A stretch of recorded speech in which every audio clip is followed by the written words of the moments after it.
Bonjour à toutes et à tous. Aujourd'hui, nous allons explorer le monde des compétences stratégiques territoriales. Oui, je sais, ça peut sembler un peu technique, mais ne vous inquiétez pas, on va rendre ça aussi captivant que possible.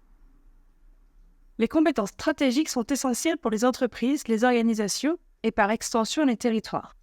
Elles permettent de faire une différence concurrentielle en possédant 4 traits de caractère cumulatifs.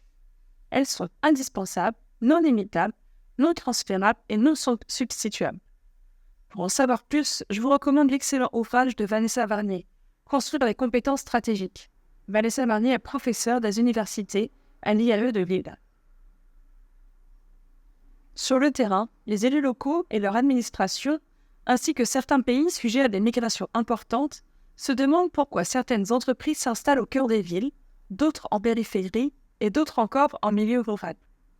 Connaître la réponse permet d'avoir une stratégie économique adaptée et soutenue à long terme. La réponse à cette question est cruciale, car lorsqu'elles sont localisées, les entreprises génèrent des emplois, des activités et une amélioration possible de la vie du territoire. En s'ancrant dans les territoires, elles contribuent à l'ancrage des populations locales. Imaginez un jeu de Monopoly où chaque emplacement a une stratégie gagnante différente.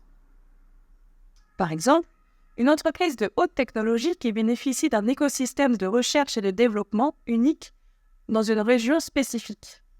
Une région viticole qui possède des compétences spécifiques en viticulture et œnologie non transférables ailleurs. En économie, nous observons dans les territoires une tension entre deux forces. D'un côté, nous avons les forces dites d'agglomération ou d'attraction. Ce sont par exemple des économies d'échelle, la proximité des clients, les prix des transports, mais aussi un ensemble de réseaux de partenaires économiques qui attirent et justifient le positionnement géographique des entreprises dans l'espace. D'un autre côté, nous avons les forces dites de dispersion, augmentation des prix des loyers et du terrain, promiscuité. Les entreprises choisissent leur lieu d'implantation en prenant en compte différentes forces de dispersion ou d'agglomération.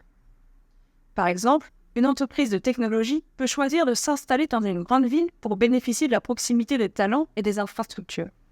À l'inverse, une entreprise agricole peut préférer un milieu rural pour bénéficier de terrains moins chers et d'un environnement propice à ses activités.